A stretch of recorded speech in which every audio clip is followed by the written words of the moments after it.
to be able to sign something that was going to make an impact. Tonight at 6, the Surfside tragedy in the spotlight once again as code concerns continue to rise. This after the Florida legislature ended its session without passing any legislation on building safety.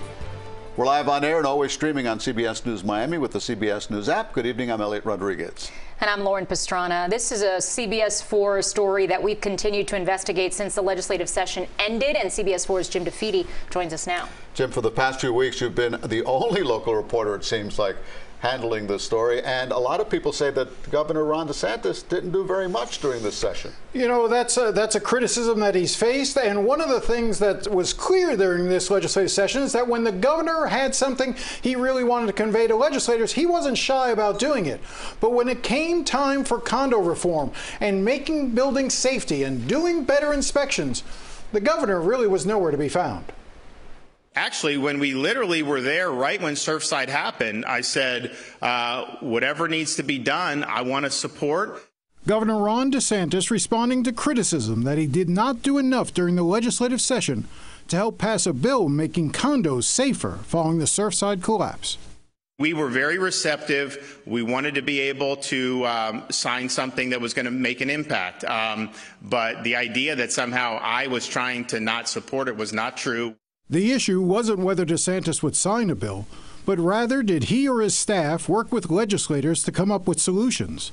Ultimately, the House and Senate could not agree on the extent of the reforms, and so nothing was done.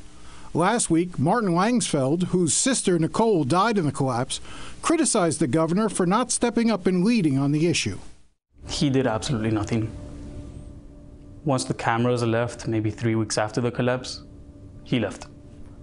We've requested to meet with him countless times.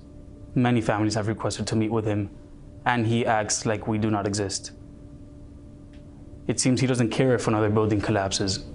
Martin Langsfeld, whose sister died in the crash, said that he tried to meet with you and other families tried to meet with you during the session to get your support. Yeah, but on the I've met with him several times. I've met with a lot of the families multiple times. I never in any way indicated opposition to anything that was going on. So but did you support anything that was going on? Did you support anything? I supported them providing me a bill that would address the issue.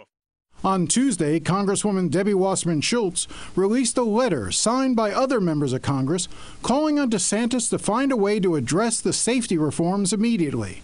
The governor said if legislators could agree on something, he would be willing to include it in a special session. If they can do it, then they can do it, absolutely. But they have to agree on something. It's the same thing we want to do insurance. I think we're going to be able to get there, but they didn't get the insurance done. And so we've got to get a product, and then you get it across the finish line. And so the minute they tell me that that is something that they have the ability to get across, we could add it, absolutely. Okay, so it sounds like he wants to do something about it. Where do we stand right now in getting it done? So right now, as we've been reporting, State Representative Danny Perez, who was the sponsor in the House, and State Senator Jennifer Bradley, who carried the bill in the Senate, are supposedly meeting, trying to work out their differences.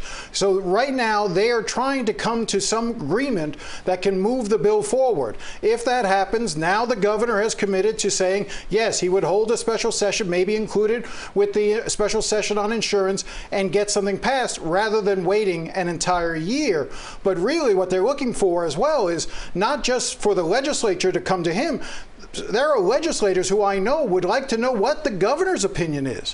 What does he think needs to be done? Does he favor the House version or the Senate version? He could really tilt the balance in this one way or the other if he wanted to. The governor mentioned that he met with a lot of the victims' families. We saw Martin Langsfeld, who lost his sister, in that powerful interview on Facing South Florida with you. Did you speak to him after you heard from the governor today? I did, and so I asked Martin, I said, the governor tells me that he met with you on several occasions and that he met with families on numerous occasions. And Martin Langsfeld told me that he has not seen or spoken to the governor since the collapse, since the first weeks of the collapse. And he sent me text messages that he had sent to the governor's office, to the governor's staff, going back and forth with them, trying for 6 months to set up a meeting with the governor to talk about many of these same issues. And he said he never got the meeting, and many other families didn't as well. Well, we're hoping now that you have shined this light on it, that there will be some movement. They'll get get to both sides and they'll get some kind of a bill that can get passed, right? 3.5 million people live in condos in the state of Florida. It affects a lot of people. It's not an easy subject, but it's what we elect them to do, isn't it? It has to be handled. Jim, thanks so much. Jim, thank you.